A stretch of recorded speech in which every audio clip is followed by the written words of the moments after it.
Hello and welcome to Life Colours, the revolutionary program that aims to reverse, improve and prevent all the known chronic lifestyle diseases. Today we're going to be talking about diabetes. Do you know anyone who has a sweet tooth? Well, sometimes a sweet tooth can produce a bitter harvest. We're going to be finding out from diabetes right now.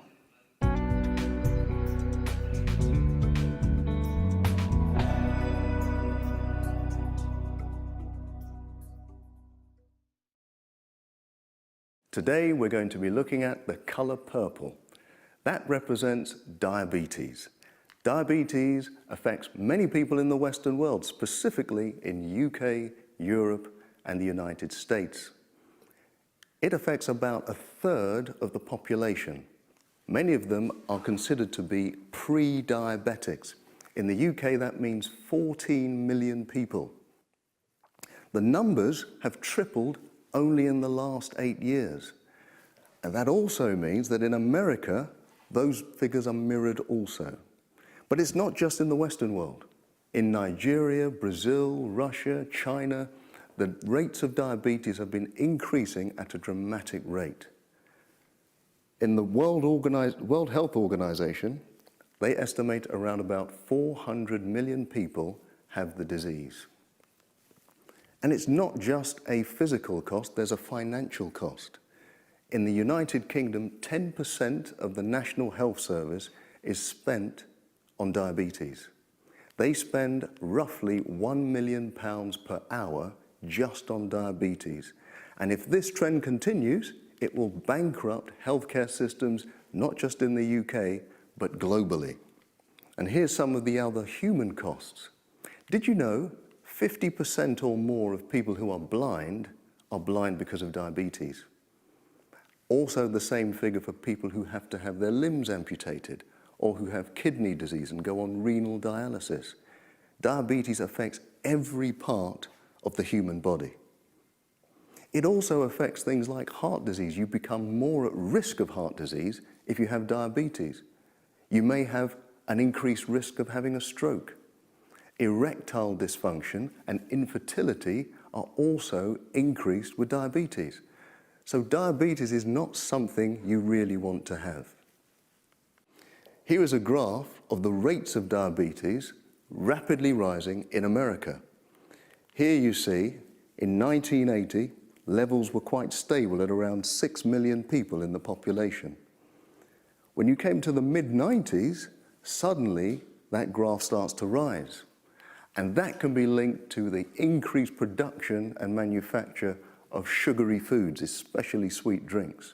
So the question is, why the rapid rise in diabetes? And you'll find that the graph for obesity mirrors the graph for diabetes. In fact, over 50% of people who have diabetes are obese. So what is it about what we eat then? Because it's not just what you eat, but how much you eat. Let me take you back to 1925, where a scientist by the name of H.P. Himsworth discovered something novel about diabetes. He looked at the diets of the countries around the world and looked at how much fat was in their diet and how much carbohydrate was in their diet. And then he marked the rates of diabetes. This is what he found. The light areas represent the fat content or the percentage of fat in the diet. The dark areas represent the percentage of carbohydrate. As you can see, as carbohydrate increases in diet, diabetes decreases. And as fat decreases in the diet, diabetes decreases with it. So he discovered that actually carbohydrates in your diet are good for you if you're diabetic, but fats are bad for you. In Japan, here on the left, they have a very low fat content and very high carbohydrate content. Many people like to think that carbohydrates are bad for you, especially if you want to lose weight. That's not actually true. The truth is that complex carbohydrates found in vegetables, fruits, greens, beans are excellent for you if you're a diabetic. It's the simple, refined carbohydrates that do all the damage.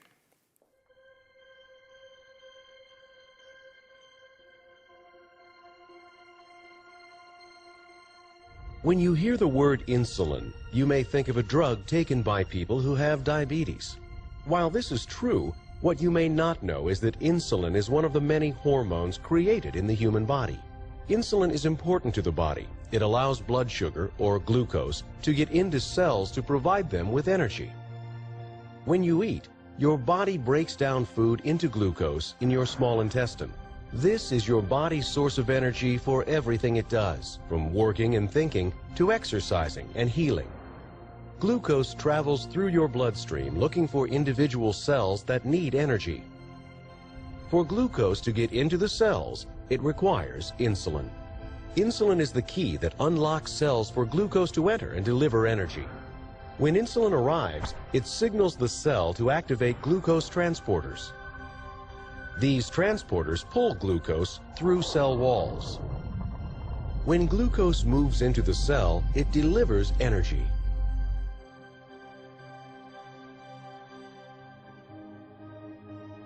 Insulin is normally produced in the pancreas. When glucose enters your bloodstream, the pancreas matches it with the right amount of insulin to move glucose into your cells. In people with type 2 diabetes, the pancreas may not be doing its entire job. It may produce less and less insulin over time. If this happens, there isn't enough insulin in the bloodstream to unlock cells. With the cells locked, glucose can't get where it is needed to provide energy. In some type 2 diabetes patients, cells build up a resistance to insulin. Even though there may be enough insulin in the bloodstream, it can't unlock cells to allow glucose to enter. As a result, it takes more insulin to find the right key to unlock the cell for glucose. This makes it more difficult for cells to get the energy they need. When glucose can't get into cells, either because there isn't enough insulin or because the body is resisting it, glucose begins to build up in the bloodstream. As a result, all that energy is wasted. It does not get to cells where it is needed. Without glucose in your cells, they lack the energy they require to keep your body working. That video explains exactly how diabetes works. I like to use a different scenario. When I was a child, I used to play a little game called Knock Down Ginger on the streets of England. Never heard of it? I'm sure you would understand. Knock Down Ginger was a game where you rang the bell of somebody's home and ran away. When the person came to the door, there was no one there, so they'd go back inside. But if I was being really cheeky, I would come back to the same door and ring on the bell again. The person would come out. After several times, no matter how many times you rang on the bell, nobody would answer the door.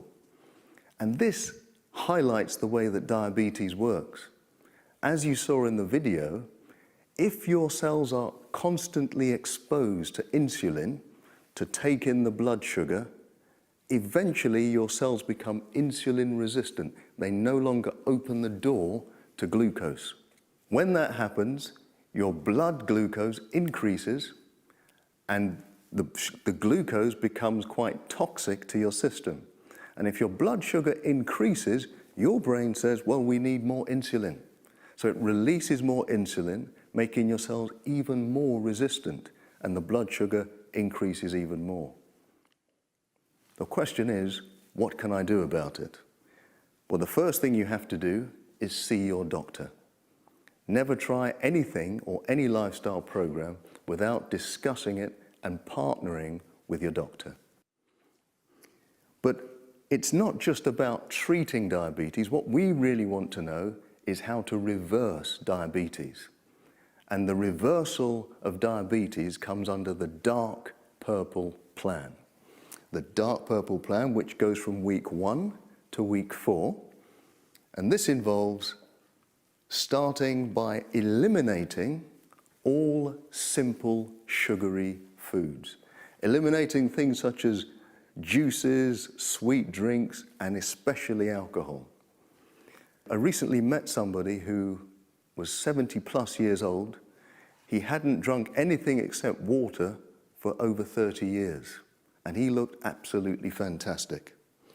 As well as the drinks, you need to cut out all the white stuff, all the white bread, all the white rice, and the white pasta, even potatoes. Those kind of simple carbohydrates are toxic to you if you have diabetes. So for 2 weeks only, the only food you can eat are greens, beans, and vegetables. Actually, that's not that hard because there are lots of wonderful salads you can have, lots of wonderful stews, but you do have to eliminate all of those sugary sources. Now, many people ask me, well, that's easy to say, Dr. Chitty, but how do I do it? You know, I really like to eat my cakes, my biscuits, my whatever. Well, I've come up with a wonderful plan called the Dr. Chitty method. I devised it because I personally am quite addicted to sugary things myself, and I had to find a way to stop myself eating so much. Now, the Dr. Chitty method goes like this.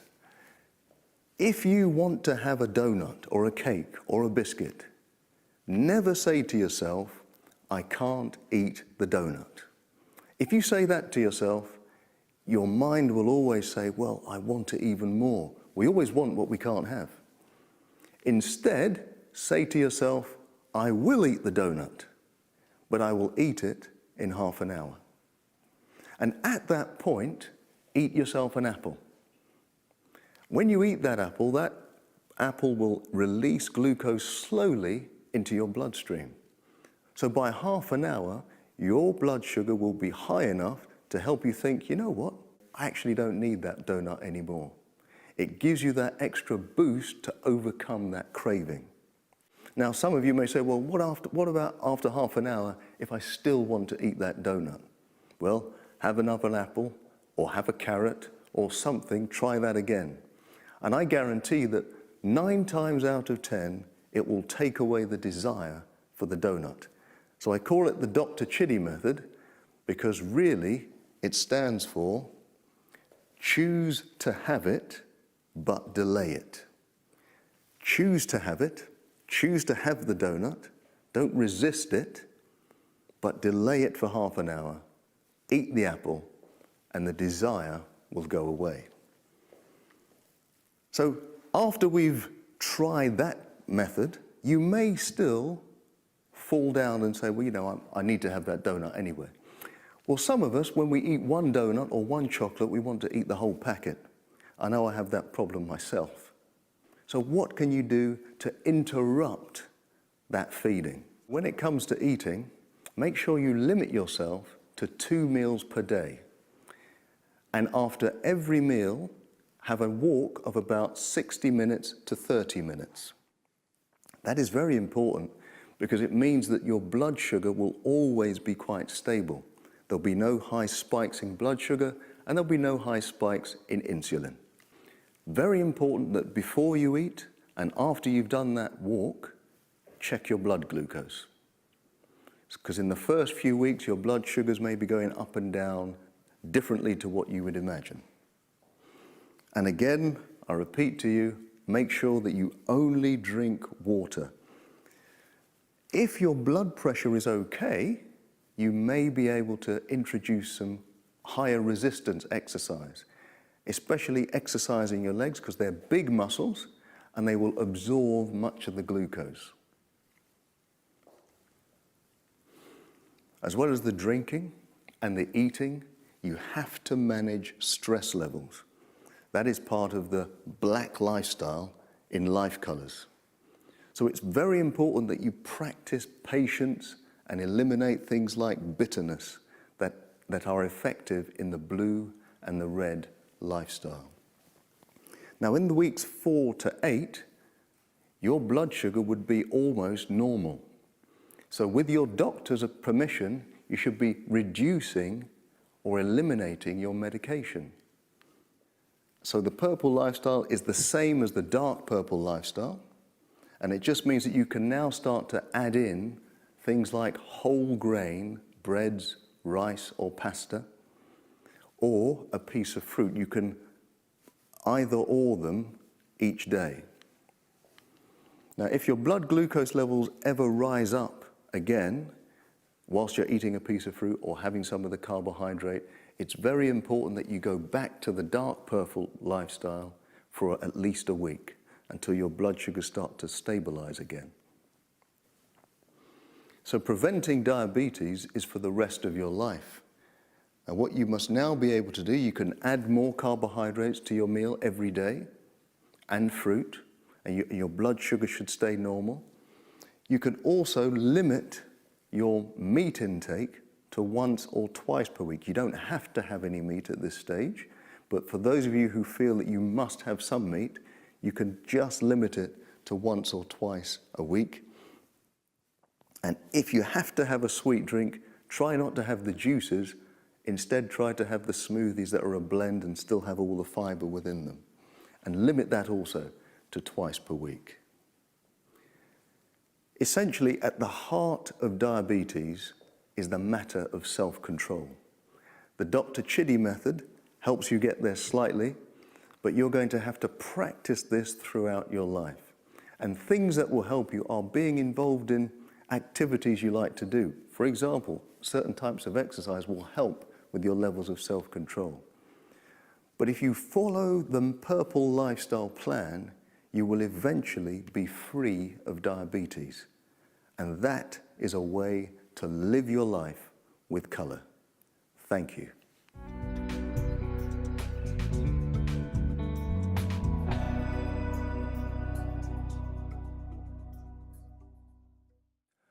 Well, that brings us to the end of the Purple Life Color. I hope it's been useful to you. For more information, please refer to my book, Life Colors.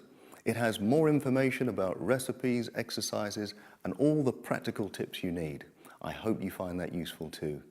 And you can obviously follow me on Twitter at Dr. Chidi 24/7. But until next time, I pray and hope that you live your life with color.